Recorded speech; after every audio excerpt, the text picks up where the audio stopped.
आज हम बात करेंगे कि शरीर का क्या महत्व है इस जीवन यात्रा में। एक हम और हमारा शरीर। अभी हम सिर्फ शरीर हैं और कुछ भी नहीं है।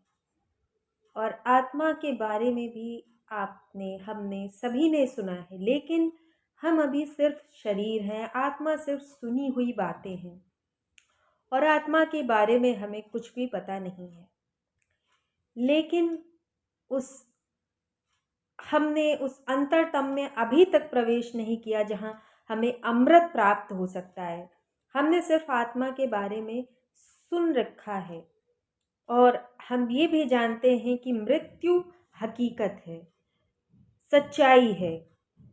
हम केवल देह हैं और हमें ये ख्याल है, हमें ये पता है कि आत्मा अमर है और ये ख्याल सिर्फ मानसिक है। और वो मानसिकता भी भय के कारण निर्मित हुई है। और जो जो हम कमज़ोर होंगे, बूढ़े होंगे, वैसे ही वैसे अमर आत्मा और परमात्मा में हमारा विश्वास बढ़ता जाता है। तब हम मंदिर, मस्जिद, चर्च के चक्कर लगाना शुरू कर देते हैं।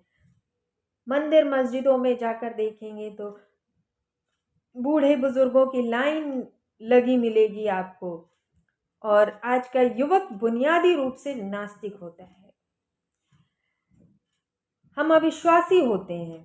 क्यों? क्योंकि अभी हम बलवान हैं और हमारे अंदर भय बहुत कम है। मृत्यु के संबंध में अभी हम अनजान हैं और मृत्यु हमें ऐसा लगता है कि वो बहुत दूर भविष्य की बात है। अभी उसकी कोई निकटता हम महसूस नहीं करते हैं।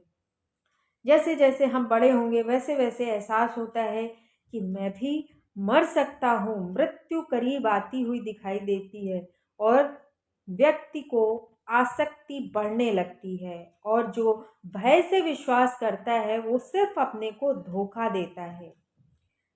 तो तुम अभी सिर्फ देह हो, यही तुम्हारे लिए सच्चाई है।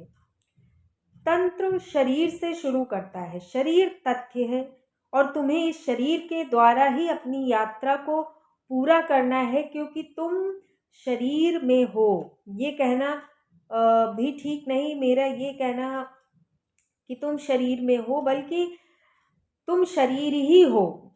तुम्हें इस बात का कुछ आभास नहीं होगा कि तुम्हारे शरीर में क्या छिपा है।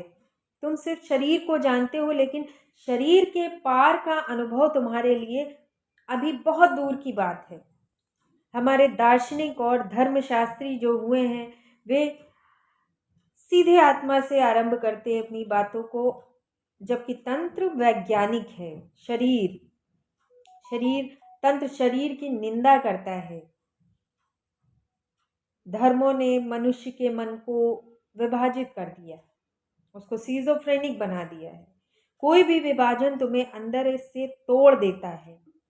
तुम दो नहीं अनेक हो जाते हो और प्रत्येक व्यक्ति अनेक खंडों की भीड़ पर है। उसे उसमें कोई जैविक एकता नहीं, कोई केंद्र नहीं है। अंग्रेजी भाषा में जैसे व्यक्ति को इंडिविजुअल कहते हैं। इंडिविजुअल का मतलब होता है अविभाज्य, जिसे बांटा ना जा सके। उस अर्थ में तो हम अभी व्यक्ति नहीं है, अविभाज्य नहीं। अभी तुम अनेक खंडों में, अनेक चीजों में बटे हुए हो। तुम्हारे मन और शरीर दोनों ही बटे हुए हैं, अलग अलग हैं। तुम्हारी आत्मा और शरीर भी अलग अलग हैं।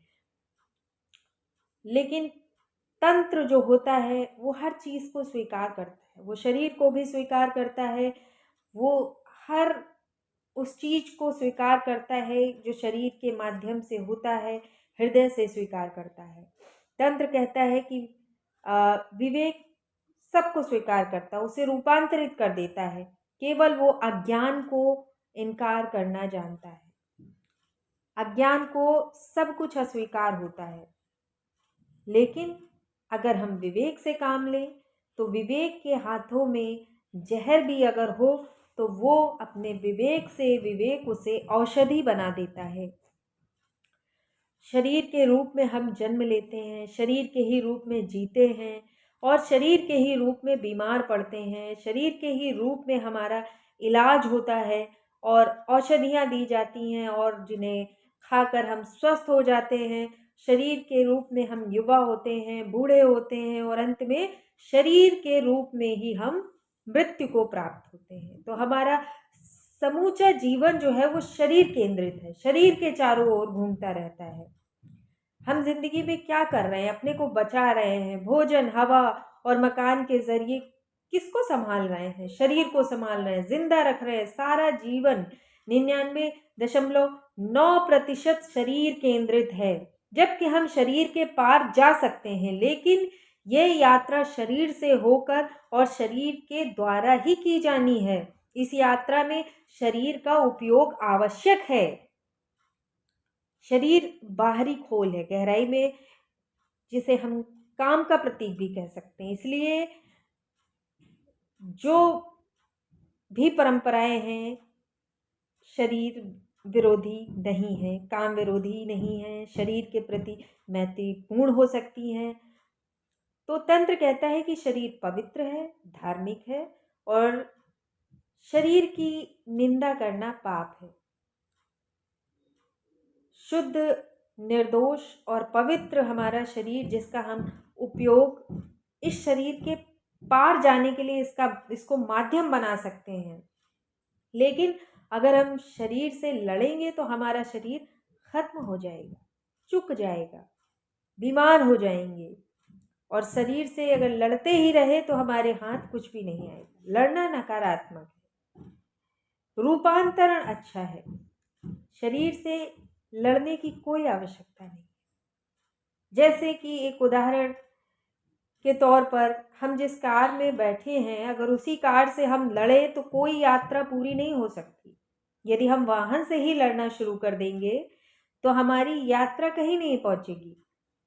लड़ने से वाहन नष्ट होगा और यात्रा हमारी कठिन हो जाएगी। तो शरीर हमारा एक सुंदर वाहन है और बहुत रहस्यपूर्ण, बहुत जटिल है। इसका उपयोग करो, इससे लड़ो मत, इसके साथ सहयोग करो।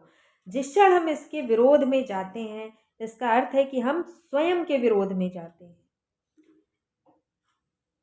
यह ऐसा जैसे कोई व्यक्ति कहीं जाना चाहे और अपने पैरों को काट कर फेंक दे, तो वो व्यक्ति कहीं तक नहीं पहुंचने वाला। तो शरीर को जानो, उसके रहस्यों को समझो, शरीर की ऊर्जा को जानो। जानो कि ऊर्जा कैसे भिन्न भिन्न आयामों में गति करती है, रूपांतरित हो जाती है। जैसे सामान्यतः हम अपनी काम ऊर्जा का उपयोग सिर्फ बच्चे पैदा करने के लिए करते हैं, लेकिन वह अनेक उपयोगों में से एक उपयोग है। इस ऊर्जा के ये निम्नतम उपयोग है, जबकि इस ऊर्जा के कई सृजनात्मक उपयोग हो सकते हैं। बच्चा पैदा करना उसमें से एक मूलभूत सृजन है। हमने कुछ निर्मित किया। यही कारण है कि कोई स्त्री जब माँ बनती है तो एक सूक्ष्म आनंद अनुभव करती है कि उसने कुछ सृजन किया है। मनोवैज्ञानिक कहते हैं कि क्योंकि पुरुष चूंकि स्त्री की भांति ये सृजन नहीं कर पाता, वो मां नहीं बन सकता, इसलिए उसे बेचैनी होती है और इस बेचैनी पर विजय पाने के लिए वो बहुत सी चीजों का सृजन करता है, चित्र बनाता है, कवि बन जाता है। क्योंकि स्त्रियां कम सृजनात्मक होती हैं और पुरुष अधिक, इसलिए स्त्री को एक स्वाभाविक आयाम उपलब्ध है सहज सृजनात्मकता का, जिसमें वो मां बन सकती है और परितृप्त हो सकती है और गहरी तृप्ति महसूस करती है। पुरुष में उसका अभाव है, तो वो अपने भीतर कहीं एक असंतुलन का अनुभव करने लगता है। और काम ऊर्जा सदा सारे सृजन का स्रोत रही है। इसलिए ऐसा होता है कि यदि कोई चित्रकार सचमुच अपने सृजन में गहरा डूब जाए तो वो काम वासना को बिल्कुल भी भूल जाता है। और अगर कोई कवि अपनी कविता में बहुत ही तल्लीन हो जाए तो काम को भूल जाएगा। उसको ब्रह्मचर्य अलग से ओढ़ने की आवश्यकता नहीं होगी। लेकिन प्रयत्न करके भूलना ये संभव नहीं है। किसी चीज को भूलने के लिए प्रयत्न नहीं करना है, क्योंकि वो प्रयत्न तुम्हें बार बार याद दिलाएगा। हमारे शरीर में कई केंद्र हैं और काम उनमें से निम्नतम केंद्र है और मनुष्य इस निम्नतम केंद्र पर ही जीता है। और जैसे जैसे ऊर्जा नीचे से ऊपर की ओर गति करना शुरू करती है, वैसे वैसे ऊपर के केंद्र खुलने शुरू हो जाते हैं। और वही ऊर्जा जब हृदय में पहुंचती है तो प्रेम बन जाता है। वही ऊर्जा जब और ऊंचे उठती है तो नए आयाम और अनुभव प्राप्त होते हैं, और जब वो ऊर्जा शिखर पर पहुंच जाती है तब शरीर के अंतिम शिखर पर तो वो वहां पहुंच जाती है जिसे तंत्र शस्त्रार कहते हैं, और वो शरीर का उच्चतम चक्र है, मोक्ष, मुक्ति का चक्र। तो शरीर को समझना जरूरी है, और हम वहीं से आरंभ कर सकते हैं जहाँ पर हम इस वक्त हैं।